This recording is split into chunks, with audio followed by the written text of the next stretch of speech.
حضرت محمد صلی اللہ علیہ وآلہ وسلم کو رحلت فرمائے ابھی 50 برس ہی گزرے تھے کہ 61 ہجری میں عراق میں کوفہ سے کچھ فاصلے پر کربلا کے مقام پر یزید کے لشکر نے نواسہ رسول حضرت امام حسین علیہ السلام کو سفر کی حالت میں ان کے اہل و عیال اور رفقا سمیت شہید کر دیا۔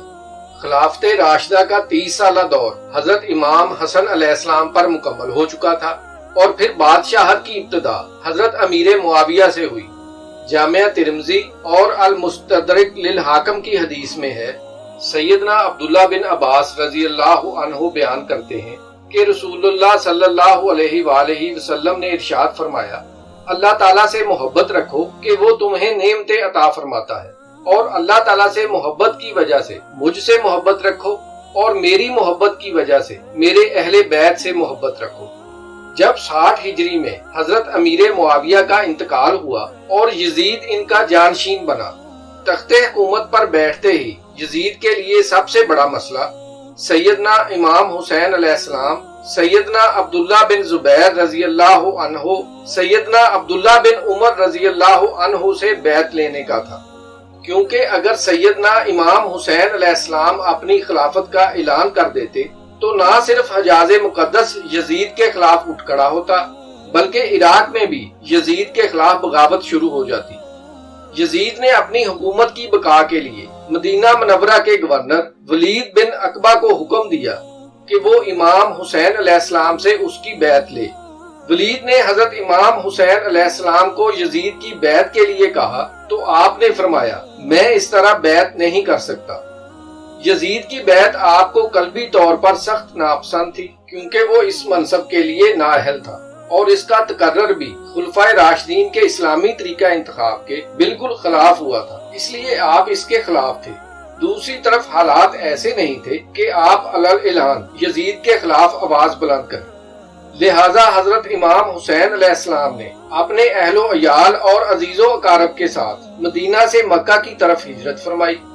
آپ کے مکہ پہنچنے پر لوگ جوق در جوق آپ کی خدمت میں حاضر ہو کر زیارت کا شرف حاصل کرنے لگے۔ صحیح بخاری کی حدیث میں ہے، سیدنا عبداللہ بن عمر رضی اللہ عنہ بیان کرتے ہیں کہ امیر المومنین سیدنا ابو بکر صدیق رضی اللہ عنہ نے فرمایا، محمد صلی اللہ علیہ وآلہ وسلم کے قرب کو آپ کے اہل بیت کی محبت اور قربت میں تلاش کرو۔ جب اہل کوفہ کو حضرت امیر معاویہ کے انتقال کی خبر ملی اور انہیں پتا چلا کہ حضرت امام حسین علیہ السلام نے یزید کی بیعت سے انکار کر دیا ہے، تو انہوں نے آپ کو سینکڑوں خطوط لکھے کہ آپ جلد از جلد کوفہ تشریف لے آئیں، مسند خلافت آپ کے لیے خالی ہے، ہمارے مال اور جانیں آپ کے لیے حاضر ہیں، آپ کے سوا کوئی ہمارا امام اور پیشوا نہیں، آپ کی مدد کے لیے یہاں ہزاروں کا لشکر حاضر ہے۔ حضرت امام حسین علیہ السلام نے جب یہ خطوط دیکھے تو فیصلہ کیا کہ حالات معلوم کرنے کے لیے پہلے اپنے چچا زاد بھائی مسلم بن عقیل رضی اللہ عنہ کو بھیجا جائے۔ آپ نے انہیں اہل کوفہ کے نام ایک خط دیا اور فرمایا کہ آپ کوفہ جا کر بذات خود حالات کا صحیح اندازہ لگا کر ہمیں اطلاع دیں، اگر حالات سازگار ہوں تو میں بھی آ جاؤں گا، اور اگر حالات نامناسب ہوں تو آپ واپس آ جائیں۔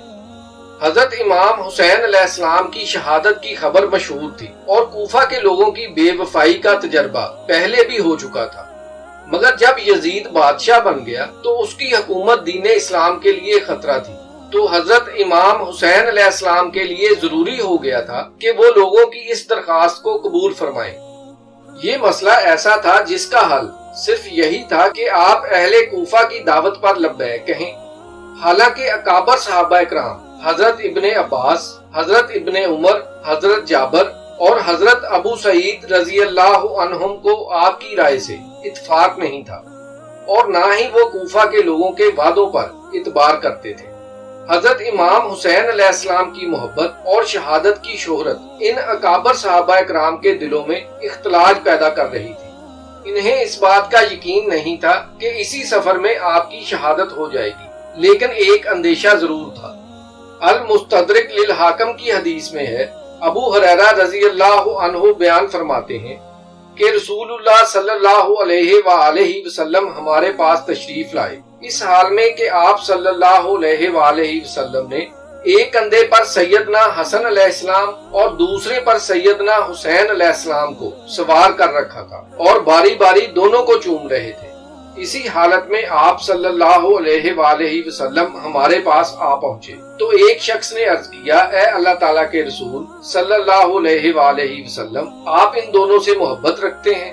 آپ نے ارشاد فرمایا، ہاں، اور جو ان دونوں سے محبت رکھے تو گویا اس نے مجھ سے محبت رکھی، اور جس نے ان دونوں سے بغض رکھا تو گویا اس نے مجھ سے بغض رکھا۔ حضرت مسلم بن عقیل رضی اللہ عنہ نے آپ کو خط لکھا کہ ہزاروں افراد نے میرے ہاتھ پر بیعت کر لی ہے اور یہاں سب لوگ آپ کی تشریف آوری کے منتظر ہیں۔ حضرت امام حسین علیہ السلام نے 3 ذوالحج 60 ہجری کو اپنے اہل بیت اور عزیز و اقارب کے ساتھ عراق کی طرف سفر شروع کیا۔ راستے میں آپ کو کوفہ کے لوگوں کی بد عہدی اور حضرت مسلم بن عقیل رضی اللہ عنہ کی شہادت کی خبر مل گئی۔ بہت گفتگو کے بعد یہی طے پایا کہ سفر جاری رکھا جائے۔ آپ نے بھی اس رائے سے اتفاق کیا اور قافلہ آگے چل دیا، یہاں تک کہ آپ نے کربلا میں نزول فرمایا۔ یہ 61 ہجری محرم الحرام کی 2 تاریخ تھی۔ آپ نے اس جگہ کا نام دریافت کیا تو معلوم ہوا اس جگہ کو کربلا کہتے ہیں۔ آپ کو معلوم تھا کہ کربلا ہی وہ جگہ ہے جہاں اہل بیت کو راہ حق میں اپنے خون کی ندیاں بہانی ہوں گی۔ انہی دنوں آپ کو حضور سید عالم صلی اللہ علیہ وآلہ وسلم کی زیارت ہوئی۔ حضور علیہ الصلوۃ والسلام نے آپ کو شہادت کی خبر دی اور آپ کے سینہ مبارک پر دستے اقدس رکھ کر دعا فرمائی، اے اللہ حسین کو صبر اور اجر عطا فرما۔ ابن زیاد نے حضرت امام حسین علیہ السلام کو خط لکھا کہ یزید کی بیعت کر لیں۔ آپ نے اس خط کو پڑھ کر پھینک دیا اور قاصد سے فرمایا، اس وقت میرے پاس اس کا کوئی جواب نہیں۔ جب قاصد نے ابن زیاد کو بتایا تو وہ غصے سے بھڑک اٹھا۔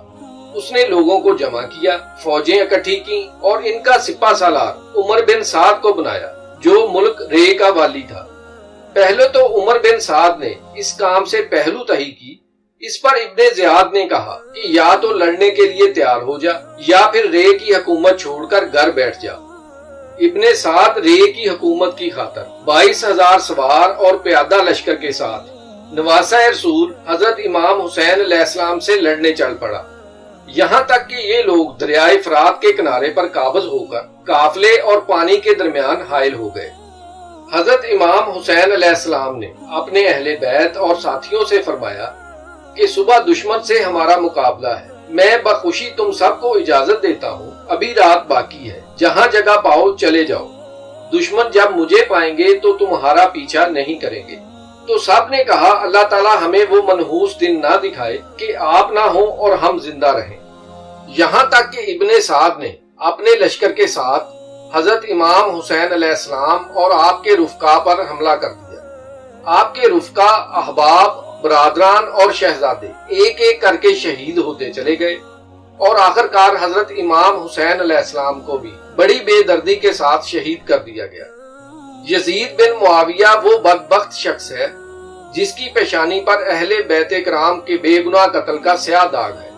یہی وہ شخص ہے جس پر ہر زمانے میں قیامت تک پوری دنیا اسلام ملامت کرتی رہے اور قیامت تک اس کا نام حقارت سے لیا جائے گا۔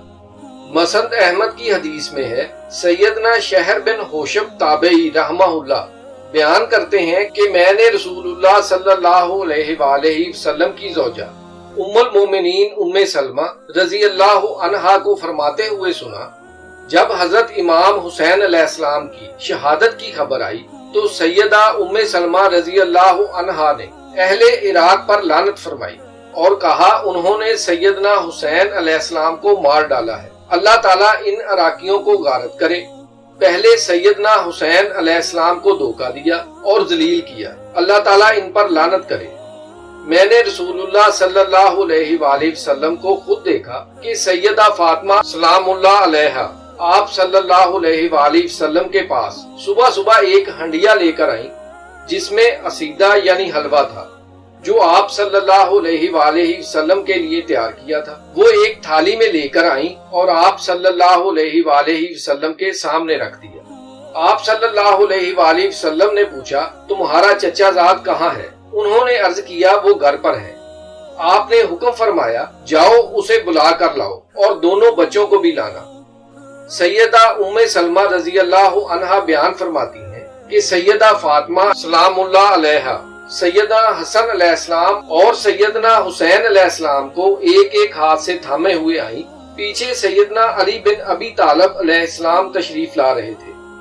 سیدہ ام سلمہ رضی اللہ عنہا بیان فرماتی ہیں کہ رسول اللہ صلی اللہ علیہ وآلہ وسلم نے میرے نیچے سے خیبری چادر کھینچ کر نکالی جسے ہم بطور بستر استعمال کرتے تھے۔ وہ چادر آپ صلی اللہ علیہ وآلہ وسلم نے ان سب پر اڑا دی اور بائیں دستے مبارک سے چادر کے دونوں کونے پکڑے رکھے اور دائیں ہاتھ کو رب عزوجل کی جانب پھیرا اور دعا فرمائی، اے اللہ تعالیٰ یہ میرے اہل بیت ہیں، ان سے ناپاکی دور فرما اور انہیں خوب پاک کر دے۔ آپ صلی اللہ علیہ وآلہ وسلم نے 3 مرتبہ انہی الفاظ میں دعا فرمائی۔ سیدہ ام سلمہ رضی اللہ عنہا نے عرض کیا، اے اللہ تعالیٰ کے رسول صلی اللہ علیہ وآلہ وسلم، کیا میں آپ کے اہل بیت میں سے نہیں ہوں؟ آپ صلی اللہ علیہ وآلہ وسلم نے فرمایا، کیوں نہیں، تم بھی چادر میں آ جاؤ۔ سیدہ ام سلمہ رضی اللہ عنہا بیان فرماتی ہیں کہ میں بھی چادر میں داخل ہو گئی، لیکن آپ صلی اللہ علیہ وآلہ وسلم اپنے چچا زاد سیدنا علی علیہ السلام، اپنے نواسوں اور بیٹی سیدہ فاطمہ سلام اللہ علیہا کے لیے دعا فرما چکے تھے۔ المعجم کبیر للطبرانی کی روایت میں ہے، سیدنا عمار تابعی رحمہ اللہ فرماتے ہیں، سیدہ ام سلمہ رضی اللہ عنہا نے مجھ سے فرمایا، میں نے خود جنات کو سیدنا حسین علیہ السلام پر نوحہ کرتے یعنی روتے ہوئے سنا ہے۔ اللہ تعالیٰ سب کو اہل بیت سے سچی محبت کی توفیق عطا فرمائے۔ فرینڈز، یہ ویڈیو پسند آئی ہو تو اسے لائک اور شیئر بھی کر دیں اور ہمارے چینل کو ضرور سبسکرائب کر لیں تاکہ ایسی ویڈیوز آپ کو بر وقت ملتی رہیں۔ نیکسٹ ویڈیو میں پھر ملیں گے۔ Good bye.